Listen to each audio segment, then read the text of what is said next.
আওয়ামী লীগের একটা অফিস ছিল দাসেরহাটে, আসছিল না? চাঁদা উঠাইতো না? এখন হে অফিস যদি এটাকে সাইনবোর্ড ছড়ি, বিএনপি সাইনবোর্ড উঠে, মানুষ কি সুন্দরভাবে নিব? তার কাছে খবর আছে কি জানে আমাদের বিএনপির লোকেরা সাইনবোর্ড উঠে না, কিন্তু যাই বইবে আড্ডা দেয়, কালেকশন হবে না, সুযোগ নাই। কোনো বাহিনী টাইটেল লাগাই চলতে চায়, কোনো সুযোগ হবে না।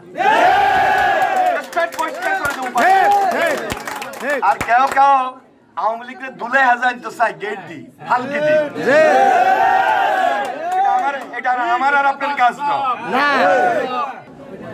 সজাগ যদি থাকতে হয়, আমার আপনার বিশেষ করে আমাদের এই জেনারেশন, এই প্রজন্ম, যুবক, ছাত্র, তরুণ, একটা কাজ আছে। কাজটা কি? আইনকে নিজ হাতে তুলে নেব না, আইনের মাধ্যমে রাজনৈতিক ভাবে তাদেরকে মোকাবেলা করব। আর আওয়ামী লীগের একটা অফিস ছিল দাসেরহাটে, আসছিল না?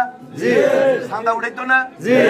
এখন হে অফিস যদি এটাকে সাইনবোর্ড ছড়ি, বিএনপি সাইনবোর্ড উঠে, মানুষ কি সুন্দরভাবে নিব? তার কাছে খবর আছে কি জানে আমাদের বিএনপির লোকেরা সাইনবোর্ড উঠে না, কিন্তু যাই বইবে আড্ডা দেয়, গল্প করে। কারণটা কি? কালেকশন হবে না, সুযোগ নাই, কোনো সুযোগ নাই। আমি কিন্তু বারবার বলে দিছি, এরপরও কেউ যদি এই ইউনিয়নে আগের মতো কোন বাহিনী টাইটেল লাগাই চলতে চায়, কোনো সুযোগ হবে না। আর কেউ কেউ আওয়ামী লীগের দুলে হাজার তো চাই গেট দি হালকি দি, এটা আমার আর আপনার কাজ না, এটা আমার আর আপনার কাজ না। দুলে হাজার আনা, গেট দেওয়া, হালকি দিয়ে না, এটা কি আঙ্গ কাজ নেই? আরে তারা অন্যায় করছে, তারা অপরাধ করছে, চরম পর্যায়ে দুর্নীতি, মামলা হামলা গুমখুরের সঙ্গে জড়িত, তাদের বিচার আইন অনুযায়ী হবে। আদম থাকলে, ক্ষমতা থাকলে তাদের বিরুদ্ধে মামলা রুজু করেন। সুলেমান খুন করছে না? আরো অনেকের পঙ্গু করছে না? সেই মামলাগুলা সবাই করতে হবে। আর তারা যদি কয় যে না আমরা মামলা করতাম না, আমরা দেখিলেই ওটা হবে না।